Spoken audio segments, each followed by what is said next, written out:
É um ano. Tá bom. Tempo fechou. Tá, tempo. Brasil. Isso, não, beleza. Beleza, tá certo. Tá valendo. Tá valendo tudo aí? Vai, Pode começar? presidente. Pode. Pronto? Boa noite a todos. Quinta-feira, 21 de abril, 19 horas. Nossa querida Elisângela, intérprete de Libras. Bem, a nossa live de hoje vai se resumir num único assunto. Eu vou fazer 3 leituras e não tecerei qualquer comentário. Primeiro, uma parte de considerandos. Segundo, um decreto. E o terceiro é um documento que explica as razões do decreto. Ou seja, praticamente tudo o que eu vou tratar aqui no decreto está em jurisprudência do senhor ministro Alexandre de Moraes. Ou seja, nós estamos cumprindo à risca o que lá atrás decidiu o senhor Alexandre de Moraes. Então é um decreto que será cumprido, porque ele é constitucional, conforme diz o próprio Alexandre de Moraes. E esse decreto, então, no meu entender, pode ser um marco para todos nós. Visa a concessão de graça ao deputado Daniel Silveira. Agora, mais importante que o Daniel Silveira é o que isso tudo traz seu bojo para todos nós, 215 milhões de habitantes. Então vamos às leituras. Primeiro, meia dúzia considerandos. O Presidente da República, no uso da atribuição que lhe confere o artigo 84, caput, inciso 12, da Constituição, tendo em vista o disposto no artigo 734 do Decreto-Lei 3689, de 3 de outubro de 41, Código de Processo Penal. Considerando que a prerrogativa presidencial para a concessão de indulto individual é medida fundamental à manutenção do Estado Democrático de Direito, inspirado em valores compartilhados por uma sociedade fraterna, justa e responsável. Considerando que a liberdade de expressão é pilar essencial da sociedade em todas as suas manifestações. Considerando que a concessão de indulto individual é medida constitucional, discricionária, excepcional, destinada à manutenção do mecanismo tradicional de freios e contrapesos na tripartição de poderes. Considerando que a concessão de indulto individual decorre de juízo íntegro baseado necessariamente nas hipóteses legais e moralmente cabíveis. Considerando que ao Presidente da República foi confiada democraticamente a missão de zelar pelo interesse público. Considerando que a sociedade encontra-se em legítima comoção em vista da condenação de parlamentar, resguardado pela inviolabilidade de opinião deferida pela Constituição, que somente fez uso de sua liberdade de expressão. Decreta. Artigo 1º. Fica concedida a graça constitucional a Daniel Lúcio da Silveira, deputado federal condenado pelo Supremo Tribunal Federal em 20 de abril de 2022, no âmbito da ação penal 1044, a pena de 8 anos e 9 meses de reclusão, em regime inicial fechado, pela prática dos crimes previstos. Inciso 1. No inciso 4 do caput do artigo 23, combinado com o artigo 18 da Lei 7.170, de 14 de dezembro de 1983. 2. No artigo 344 do Decreto-Lei 2848, de 7 de dezembro de 1940, Código Penal. Artigo 2º. A graça de que trata este decreto é incondicionada e será concedida independentemente do trânsito em julgado da sentença penal condenatória. Artigo 3º. A graça inclui as penas privativas de liberdade, a multa, ainda que haja inadimplência ou inscrição de débitos na dívida ativa da União, e as penas restritivas de direitos. Brasília, 21 de abril de 22. Agora aqui, a motivação do ato. É um pouco mais longo, acredito que em 10 minutos ou 15 eu conclua a sua leitura, mas para mostrar a todos que nós nos fundamentamos em ações, em jurisprudência do próprio ministro Alexandre de Moraes. A motivação do ato. Nos termos do artigo 84, 12 da Constituição Federal, o Presidente da República tem legitimidade e competência para a edição de decreto de concessão de indulto individual, graça. Como é de conhecimento público, o Egrégio Supremo Tribunal Federal condenou, na data de 20 de abril de 22, o deputado federal Daniel Silveira a pena de 8 anos e 9 meses de reclusão, em regime inicial fechado, pelos crimes de ameaça ao Estado Democrático de Direito. Artigo 23, inciso 4, combinado com o artigo 18 da Lei 7.170, de 83. E coação no curso do processo. Artigo 344 do Código Penal. O indulto individual, também conhecido por graça, está previsto na legislação brasileira, no artigo 84, inciso 12, da Constituição Federal de 88. Nos artigos 734 a 741 do Decreto-Lei 3689, de 3 de outubro de 41, Código de Processo Penal. No artigo 107, inciso 2, do Decreto-Lei 2848, de 7 de dezembro de 1940, Código Penal. E nos artigos 188 a 192 da Lei 7.210, de 11 de julho de 84, Lei de Execução Penal. A Constituição Federal de 88, uma das marcas do processo de redemocratização do Estado brasileiro, contemplou como vetores, inspirada na doutrina de Montesquieu, a independência e harmonia entre os poderes executivo, legislativo e judiciário. Artigo 2º. E a separação entre os poderes, cláusulas pétreas, que não podem experimentar mitigação por iniciativa legislativa e reformadora. É o artigo 60, parágrafo 4º. Corolário destes princípios é o denominado sistema de freios e contrapesos, que investe os poderes episodicamente em funções atípicas de fiscalização e limitação recíprocas. Sobre o assunto, precisas as colocações do ministro Alexandre de Moraes, que em seu voto na ADI 5874 pontuou que o sistema de freios e contrapesos, todavia, também estabelece mecanismos de controle do Executivo sobre o Poder Judiciário, como, por exemplo, a livre escolha e nomeação dos ministros do Supremo Tribunal Federal, escolha e nomeação dos ministros do Superior Tribunal de Justiça, e como, na presente hipótese, a possibilidade de concessão de graça, indulto ou comutação. De fato, verifica-se que o Instituto consiste no perdão presidencial por meio de decreto e, portanto, um ato típico de governo que se caracteriza pela discricionariedade. Não há conflito entre as medidas.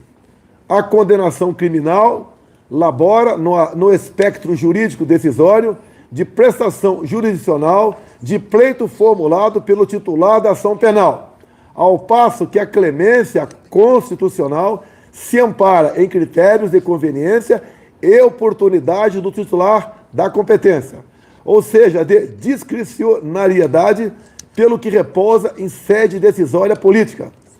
Aclaramento, neste mesmo sentido, agregou o ministro Alexandre de Moraes na assenta que já fez referência. É o mesmo entendimento pacificado por essa Suprema Corte, que prevê a possibilidade constitucional de o Presidente da República, discricionariamente, conceder clemência individual ou coletiva, seja de maneira total, seja de maneira parcial, conforme podemos conferir a título exemplificativo em diversos julgados, analisando o texto atual da Constituição Federal de 1988, sempre em decisões unânimes. Essa característica do indulto foi reconhecida e reforçada pelo Supremo Tribunal Federal no julgamento da mencionada ação direta de inconstitucionalidade número 5874-DF. Na oportunidade, o plenário, por maioria, seguiu o voto do ministro Alexandre de Moraes, ocasião em que ficaram assentadas as seguintes premissas.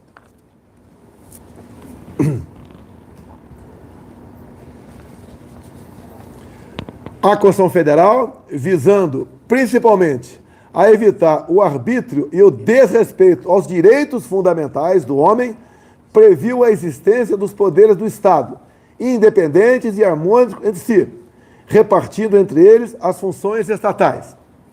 Compete ao presidente da República definir a concessão ou não do indulto, bem como seus requisitos e a extensão deste verdadeiro ato de clemência constitucional, a partir de critérios de conveniência e oportunidade. A emenda de Alexandre de Moraes. A concessão de indulto não está vinculada à política criminal estabelecida pelo Legislativo, tampouco adstrita à jurisprudência formada pela aplicação da legislação penal, muito menos ao prévio parecer consultivo do Conselho Nacional de Política Criminal e Penitenciária, sob pena de total esvaziamento do Instituto, que configura tradicional mecanismo de freios e contrapesos na tripartição de poderes. Possibilidade do Poder Judiciário analisar somente a constitucionalidade da concessão, da clemência a príncipes, e não o mérito que deve ser entendido como juízo de conveniência e oportunidade do Presidente da República, que poderá, entre as hipóteses legais e moralmente admissíveis, escolher aquela que entender como a melhor para o interesse público no âmbito da justiça criminal. A ação direta de constitucionalidade julgada improcedente. Relator, Roberto Barroso. Relator para acordo, o ministro Alexandre de Moraes.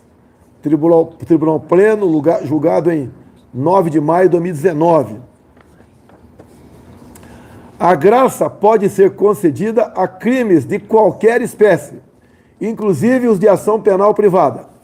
No entanto, são insuscetíveis da clemência os crimes hediondos, a prática de tortura, o tráfico ilícito de entorpecentes e drogas afins e o terrorismo, nos termos da Constituição, artigo 5º, inciso 43, e das leis 8.072, de 90, que dispõe sobre crimes hediondos, a lei 9455, de 97, que define crimes de tortura, a lei 11343, de 2006, que institui o Sistema Nacional de Políticas Públicas sobre Drogas e de outras providências. Em caso sem embargo do respeito institucional de que nutre essa presidência da República, em face da mais alta corte judiciária do Brasil, identifica-se na espécie, em juízo político, a conveniência e oportunidade de decretar a soberana medida de graça em favor do deputado federal Daniel Lúcio da Silveira, condenado em 20 de abril de 2022, no âmbito da ação penal número 1044, pelo Supremo Tribunal Federal, para extinção de punibilidade das penas impostas no aludido julgamento. A Constituição Federal de 1988 consagrou o Estado Democrático de Direito, inspirado em valores compartilhados por uma sociedade fraterna, justa e responsável, permitindo que os indivíduos desenvolvam seu pleno potencial e busquem sua realização enquanto cidadãos. Partindo-se dessa premissa, a liberdade é pilar essencial da sociedade, em todas as suas manifestações. Assim, em homenagem à responsabilidade e às competências outorgadas às autoridades democraticamente eleitas, é de rigor que sejam usados todos os meios admissíveis, jurídica e politicamente, para a defesa da liberdade de expressão, a exemplo da graça que goza de expressa previsão constitucional. No caso concreto, a sociedade encontra-se em legítima comoção em face da condenação pela mais alta Corte de Justiça de parlamentar que tão somente fez o uso de sua liberdade de expressão, resguardado ainda pela inviolabilidade de opinião deferida pela Carta Magna. Assim, com o intuito de homenagear o valor da justiça e a pacificação social tão caros ao Brasil, a clemência presidencial é medida não somente cabível, mas necessária para que a nação possa caminhar rumo aos objetivos traçados na Constituição da República, fundamentos que amparam a promulgação deste decreto. Frise-se que, na hipótese concreta, as condutas apenadas pelo Supremo Tribunal Federal, na ação penal 1044, não esbarram nos requisitos negativos do artigo 5º, inciso 43, pelo que cabível a medida de clemência constitucional. Acrescente-se que, conforme a dicção do artigo 734 do Código de Processo Penal, o processamento do benefício pode operar por provocação do apenado, por sua defesa ou de ofício, modalidade eleita, assentando que a declaração do indulto terá preferência sobre a decisão de qualquer outro incidente no curso da execução penal, exceto quando medidas urgentes. Já com relação à extensão da graça, possui o objetivo inicial, o afastamento das penas privativas de liberdade, já que essas se mostram as consequências mais gravosas de qualquer condenação. Todavia, por se tratar de ato de indulgência que resulta na sustação das sanções de uma condenação, pode abarcar as penas menos gravosas, portanto, as restritivas de direito e de multa. Sobre essa dimensão da medida de indulgência, trago a colocação, nova passagem do voto do ministro Alexandre de Moraes, na citada ADI 5874. O indulto não se direciona somente às penas privativas de liberdade, mas sim ao afastamento das sanções impostas pela condenação judicial. Não haveria sentido em se poder perdoar os crimes mais graves, apenados com restrição à liberdade, e impedir a clemência aos delitos mais leves, apenados com penas restritivas de direitos. Por fim, pontua-se que a graça ou indulto podem ser concedidos mesmo antes da condenação criminal e do trânsito em julgado, vez que não há limitação temporal na lei maior.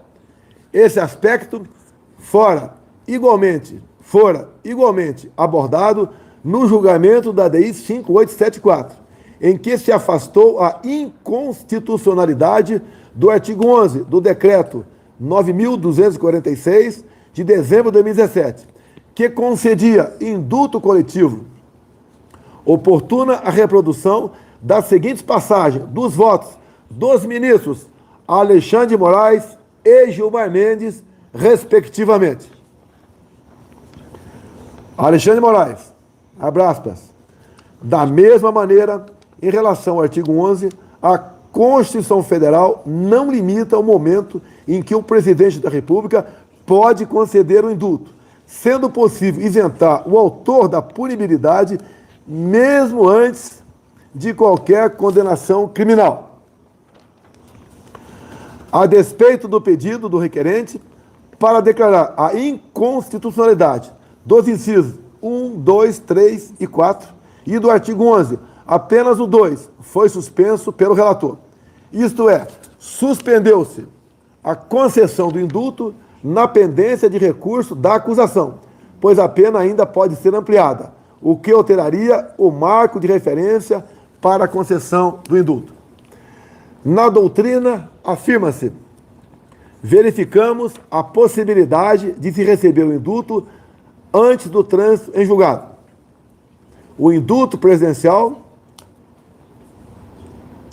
origens, evolução e perspectivas, ou seja, não há óbice para que o indulto seja aplicado antes do trânsito em julgado do processo. Conforme já afirmado, a concessão do indulto é prerrogativa do presidente da República, que já possui impactos no exercício da pretensão punitiva pelo Estado, podendo ter consequências em qualquer fase da persecução penal. Trata-se de mecanismo de gestão do sistema penal, com impactos em questões penitenciárias e de política criminal em sentido amplo. Portanto, inexiste violação da norma deferida no decreto de indulto aqui analisado. Feitas essas considerações, concede-se via decreto anexo, graça ao deputado federal Daniel Lúcio da Silveira, em virtude da condenação no bojo da ação penal 1044, em julgamento levado a efeito no dia 20 de abril de 2022. Jair Messias Bolsonaro. É o que tinha a declarar, é um assunto pacificado, é um direito do presidente da República conceder a graça, e toda a fundamentação dessa graça estão em julgados, em jurisprudências do próprio senhor ministro Alexandre de Moraes. Portanto, repito, o decreto é constitucional e será cumprido. Boa noite a todos e que Deus abençoe o nosso Brasil.